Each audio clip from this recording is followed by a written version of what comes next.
back to Creating Cuisine. In previous parts of this series, I've talked about food itself, specifically staples and how they're cooked. But equally important is how food is eaten. Eating food properly is what distinguishes humans from animals, adults from children, us from them. Different societies and different contexts will prioritise different things. Expressiveness or restraint? Hierarchy or equality? How much is decided for you? Should you finish everything on your plate? And the answers to these questions interact with a lot of things. This video isn't going to be a good guide on how to eat properly in different cultures. My research for this included a lot of online etiquette guides and lists of cultures with the weirdest manners, along with the books Consider the Fork and The Rituals of Dinner. So it might not all be entirely accurate or cover all contexts, but still, I think it's interesting to look at what different cultures value when eating, why, and how that manifests. So let's start with one of the most visible differences: expressiveness or restraint. In some cultures, it's considered polite to belch, slurp, and loudly chew. It shows that you're enjoying the food, not worrying about suppressing your natural reactions to it. In some regions of China, you have to burp to show you had a good time. Slurping your noodles in Japan is supposed to make them taste better. A little mess is often okay depending on context, sometimes even encouraged. In an ancient Roman dining room, you might find an acetaron-style floor, meaning unswept. A mosaic designed to look like the leftovers of a successful feast, with bones and fruit scattered over the floor and the odd animal investigating. It's not gross, it just means you're having too good a time to pretend you don't have a body.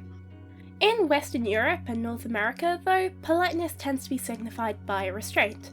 You shouldn't burp or slurp or get anything dirty. Among posh Victorians, it was rude to even comment on the quality of the meal. Saying that the food is good implies that there's even the slightest possibility it wouldn't be. Knives and forks are preferred because they create distance between the diner's hands and the food. Expressive cultures tend to think restrained cultures are ridiculously fussy, and maybe even effeminate. In the Tudor period, the English made fun of the Italians for using forks. They're too dainty to want to get their napkins dirty. And maybe also gay and blasphemous. God gave us perfectly good forks already. They're called fingers. But over time, Western Europeans started to think of themselves as rational. Louis XIV banned pointed knives at the dinner table because they started to seem too violent and brutish, which meant people needed forks to hold their food in place to cut it. Napkins went from well-used fabric to elaborately folded displays of pristine white. This even affected the food itself. Organ meats were too much of a reminder of bodily functions, and so they became poor people food. Expressive diners were thought of as uncivilised and dirty. The British attempted to civilise those in their colonies by forcing them to use the knife and fork. Except, of course, eating with hands isn't really that dirty. If your culture is built around eating with hands, you'll have developed strategies for dealing with that. You'll wash regularly, maybe even providing perfumed water at meals. You might only eat with one hand if the other's considered dirty. And it will influence your choice of food too. Cultures that eat with hands will structure their meals so they're easy and clean to eat with hands, and not hot enough to burn your fingers. Next question: hierarchy or equality? Meals can be used to very visibly reinforce hierarchies. In a medieval Tudor meal, the lord would sit on the highest table, accompanied by the most valued guests. They'd get the most access to salt and other expensive condiments. Meat would be divided up by designated carvers, with the best cuts given to the most important people at the meal. Everyone brought their own knives, which gave an opportunity to show off, with beautifully carved ivory or portraits of saints. At least the men did. If women were present, they'd usually sit with their male partners and share their plate, and the man would do all the cutting for them. Generally, those with higher social status get more control over the meal, and more access to the good bits. In South Korea, it's rude to start eating before the oldest person at the table does. In China, the least important person at the table sits closest to the door, and has to do all of the boring interacting with waiters. In Papua New Guinea, children get served last, and it's rude of them to ask for what they want. But hierarchy can also be shown by ostentatious deference, or intentionally subvert it to send a message. A host who puts someone at a lower seat than they deserve is probably insulting them. A guest who sits at a lower seat might be putting on false modesty, or fishing to be invited up higher in front of everyone. On the other hand, meals can be designed for equality. Everyone gets the same portions, or at least equal in value. Table furniture might be provided by the host, so everyone gets the same cutlery and no one can show off. A round table lets everyone face each other with nobody sitting alone. Or you might not have a table and everyone might sit on the floor together. Everyone might drink from a single cup, as in Greek symposia, or eat from a single dish, like with injera in East Africa, or Cantonese sikpoon. In an Ecuadorian pampa mesa, often held after a celebration or after a community project, everyone contributes a dish and sits on the floor to eat.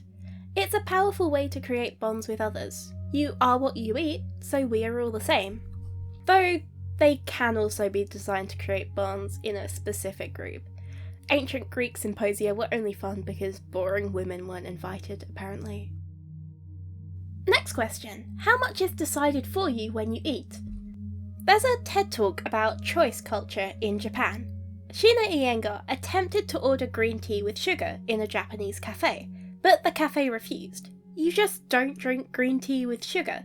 When she insisted, the cafe said they didn't even have sugar. When she gave up and asked for coffee instead, though, the sugar magically reappeared. The cafe staff were preventing her from making the wrong choice.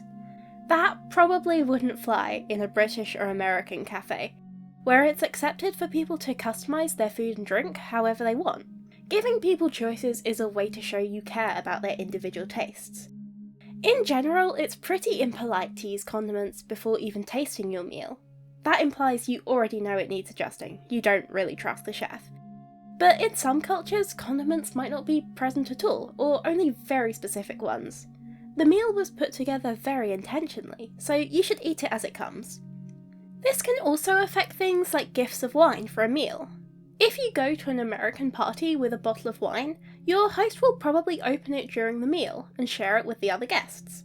But if you bring the same gift to a French party, that might be considered kind of presumptuous. A French host, in theory, will have carefully picked out the perfect wine matched to each course. Giving them wine might imply disrespect for these choices, and imply you don't think they have enough wine as it is. Choice isn't just about what you eat, but also when you eat it. When food is intended to be served piping hot, it's generally served à la Russe, or Russian style, which means that food is served on separate plates, in consecutive courses. For this to work on a large scale, you need a lot of people serving, a lot of plates, and perfect timing. It's rude to turn up late or to eat too slowly, because this messes with the schedule, and you don't get much choice about what's on your plate either. The alternative is à la Française, French style, which is basically a buffet. People can take whatever they want, though they might be considered rude if they take enough to deprive others. It's a lot harder to keep food piping hot if it's all served together, but that's fine, because not every culture wants hot food. If you eat with your hands, you don't want to burn them. Because there's a lot of moving around, and people can come late, you might not have assigned seats. You could all sit on the floor together, as in Arab dining, or lie on shared benches like the ancient Romans. And before we finish, should you finish everything on your plate? Or is that rude? In some cultures, not finishing everything is ungrateful. They put so much effort into cooking that, and you're not even going to eat it all? There are starving children in some faraway place we think is poor. In some places, you're meant to do a little dance with the host. This often happens in cultures where it's impolite to directly state your needs. They offer you a second serving, you say, "Oh no, I couldn't possibly." They say, "Oh, you have to, there's just so much left." You say, "Oh, but I'm already so full." They say, "Please," and then eventually one of you gives in. This allows the host to look generous and the guest to not look greedy. In other places though, finishing the plate makes you look greedy. In some regions of China, that implies you weren't given enough and you want more. Your host will probably feel obliged to get you another plate. When eating buffet style, it's polite to finish the cheap rice, but rude to take too much of the more expensive meat. In Assam, a husband's leftovers are given to his wife, so if he eats everything, that's being greedy. A Chagga mother will make plates for her children, but not herself. She gets what's left. And if that's not much, she might threaten not to give them any next time. It's a way of teaching them the importance of sharing. Before you indulge yourself, you need to make sure others don't go hungry. So a lot of this has been framed around formal meals, because that's kind of the platonic ideal of eating. It's what we're trained to live up to as kids, and it's what informal dining can intentionally subvert. You can use your hands at McDonald's, you can't at the Ritz.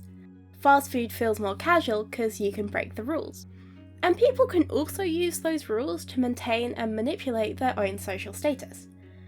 In the Victorian era, more people had access to fancy stuff, but they didn't have an innate sense of the upper class way to do things. Etiquette books became popular with the middle class in both the US and the UK, as people scrambled to keep up with the increasing demands of propriety. But you had to be careful. You didn't want to look silly in front of your betters, but you also didn't want to look like you'd learned it from a book. Nowadays, we're way more relaxed. Or at least we want to look relaxed. Informality is what's cool. Cultures are interacting more, variations are more generally accepted, upper and middle class priorities are still visible, but mass media means they aren't the only ones represented. But there are still cultural clashes. Back in 2022, there was #Swedengate.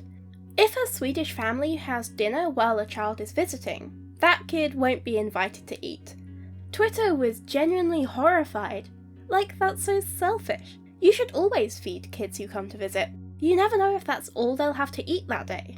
Even if you don't have enough yourself, you should always feed a guest. But from the Swedish point of view, why would an unexpected guest expect to be fed? That kid's family has probably got their own dinner plans. You don't want to interfere with that. Plus, it might come across as a mild insult to the visitor's parents, implying that they're not feeding their kid.